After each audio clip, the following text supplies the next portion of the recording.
Pagkatapos ng napakahabang negosasyon ay mukhang nagkasundo na itong Magnolia Chicken Templados at itong Terra Firma Jeep, kung saan itong si Christian Standhardinger ay mapupunta na dito sa lineup ng Magnolia Chicken Templados at mukhang dalawa ang magiging kapalit nito.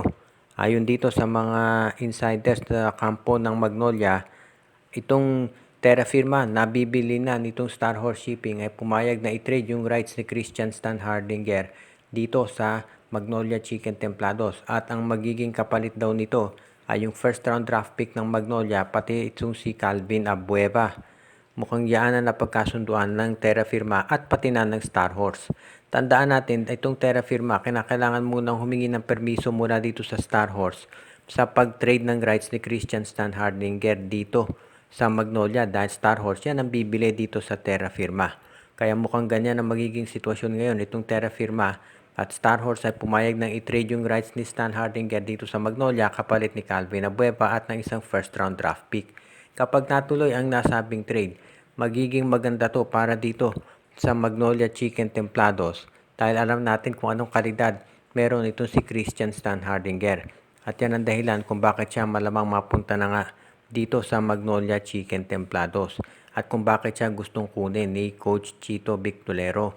Kahit sabihin pa ng iba na may edad na yan si Standhardinger, alam natin kung ano kalidad nito at kung ano nagagawa niya, at yan ang dahilan kung bakit siya ay kinukonsidera na isa pa rin sa mga top players ng PBA kahit na ito ay nagdesisyon na magretiro.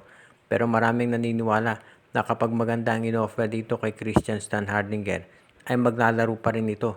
At maganda pa rin yung mapapakita niyan dahil alam natin na napakahusay nito na player. Kaya maabangan na lang natin kung ano magiging sitwasyon dito sa paglipat nitong si Christian Standhardinger. Samantala naman, itong Barangay Ginebra nakapapasok lang dito sa finals. Dito sa Commissioner's Cup ay mukhang nagre-ready na gumawa ng trade. Kasama naman itong Phoenix Fuel Masters, at ng report mukhang interesado Barangay Ginebra na makuha itong si Kenneth Taffin bilang isa doon sa mga scorers nila. Alam natin na ang Barangay Ginebra palagi yan naghahanap ng mga wingmen na maidadagdag, at si Coach Tim ko na gusto niya yung mga athletic na mga Phil-Am. At itong si Kenneth Taffin ay nag-fit dito sa prototype na gusto ni Coach Tim. Kaya hindi nakapagtatakam na iyan ay masasama dito sa lineup ng Barangay Ginebra. Kung sakasakali nga na mapunta itong si Kenneth Taffin dito sa Barangay Ginebra, madadagdagan na naman sila ng isa pang scorer, at hindi na nakapagtataka yan dahil yan talaga ang gusto ni Coach Tim Cone. Kung sakasakali nga na ang Barangay Ginebra ay makuha itong si Kenneth Taffin, maganda ito para dito sa Ginebra dahil magiging mas malakas at mas competitive sila dahil ito ay merong outside scoring. Pagdating naman dito sa posibleng kapalit, ito kasing si Kenneth Taffin ay bench player ng Terra Firma o ng Phoenix Fuel Masters. Kaya pwede na kahit si Jason David ang ibigay na kapalit nitong Barangay Ginebra. Hindi naman kinakailangan na top player ang maging kapalit niyan. Kaya okay lang to para dito sa Gene Kings kung sakasakali. At yan ang dahilan kung bakit itong Barangay Ginebra ay ready na makipag-trade dito sa Phoenix Fuel Masters.